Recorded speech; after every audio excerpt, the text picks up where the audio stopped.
ซึ่งแต่กรุ๊ปวิดีโอដែលខ្ញុំធ្វើនិយាយអំពីការចិញ្ចឹមទាកាប៉ា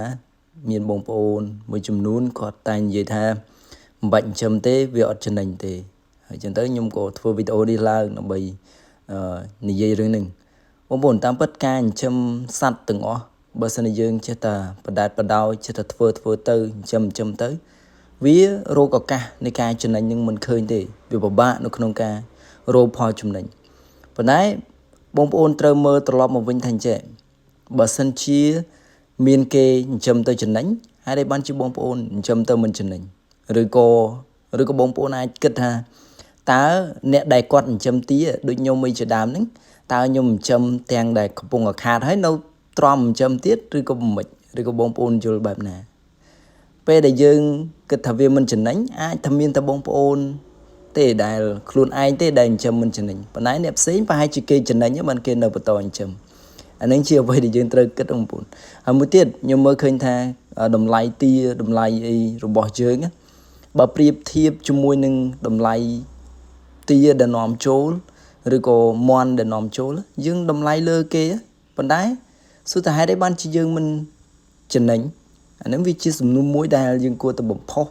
នៅលើខ្លួនឯងហើយយើងគិតថាតើហេតុអីបានជាយើងមិនចំណេញខ្ញុំមើលឃើញថាការដែលយើងមិនចំណេញទី1ដែលសំខាន់ជាងគេគឺតកតងជាមួយនឹងបច្ចេកទេសនៅក្នុងការចិញ្ចឹមនឹងឯងខ្ញុំធ្លាប់ស្ដាប់លោកអ៊ំម៉ុងរទ្ធីគាត់និយាយថាបើឧទាហរណ៍ថាគេដាំដើមស្វាយមួយដើមគេដាំ3ឆ្នាំផ្លែហើយយើងដាំ5ឆ្នាំផ្លែបើយើងគិតយើងចំណាយលើសគេ2ឆ្នាំ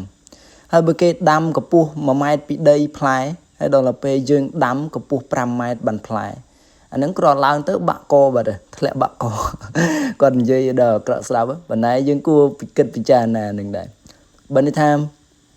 ធ្វើអីក៏ដោយបើសិនជាយើងមិនទាន់មានបច្ចេកទេសស្រួលបួលត្រឹមត្រូវទេយើងព្យាយាមសិក្សាព្យាយាមស្វែងយល់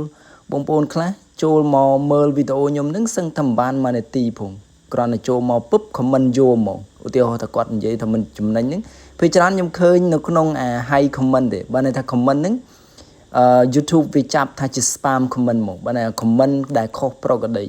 បើន័យគាត់អត់បានចំណាយពេលមើលទេគ្រាន់តែចុច click លើរូបភាពពឹបគាត់ comment យកមកថាអត់ចំណេញទេខាតចាំទៅមិនខាតទេឈប់ចាំទៅហើយបងប្អូនគិតថាខ្ញុំឬក៏បងប្អូនដទៃដែលបន្តចិញ្ចឹមហ្នឹងពួកខ្ញុំចិញ្ចឹមទាំងខាតហ្នឹងឬក៏មិនដែរតែពិតបើសិនជាយើងចំណាយពេលចំណាយវេលាសម្រាប់ការចិញ្ចឹមមួយទៀតទាកាប៉ាវាស៊ីច្រើនបងប្អូនខ្ញុំទទួលស្គាល់ហ្មងថាទាកាប៉ាវាស៊ីច្រើនអញ្ចឹងបើសិនជាយើងចំណាយលុយទៅទិញចំណីលើសពី 70% អានោះយើងមិនអាចទទួលបានផលចំណេញទេបងប្អូនហើយដូចខ្ញុំលើកឡើងមុននឹងបន្តិចកសិផលរបស់ប្រទេសជិតខាងរបស់យើងតម្លៃធូរថ្លៃជាងឆ្ងាយហើយគេនាំចូលមកទៀតហើយឈ្មួញស៊ី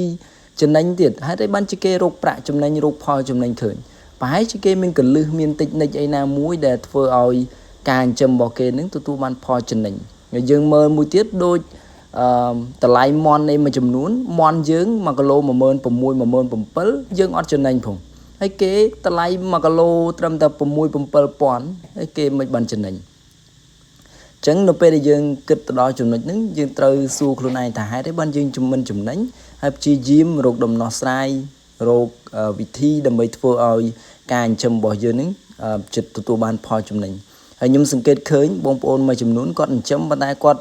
រកភាពងាយស្រួលដាក់ខ្លួនឯងពេកឧទាហរណ៍ចិញ្ចឹមមន់ទាបន្តិចតួចទេប្រើម៉ាស៊ីនហាន់ដើមចេកអីចឹងទៅឧទាហរណ៍ចិញ្ចឹមមន់ទា 4-5 ក្បាលសាប្រើម៉ាស៊ីនប្រើទូភ្ញាស់ប្រើអីអញ្ចឹងអានតិចតួចហ្នឹងឯងដែលជាហេតុដែលធ្វើឲ្យយើងមិនអាចទទួលបាននូវផលចំណេញឬក៏ទៅទិញពោតគេកិនស្រាប់យកមកលាយ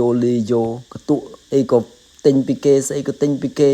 អត់មានរបស់ដែលយើងអាចធ្វើបានដោយមិនចំណាយដើមទុនសោះអញ្ចឹងទៅរកផលចំណេញឯណាឃើញបងប្អូនអញ្ចឹងហើយចំពោះយោបល់របស់ខ្ញុំបើបងប្អូនចង់រកផលចំណេញអំពីការចិញ្ចឹមសត្វទាំងមន់ទាំងទាទាំងអីហ្នឹង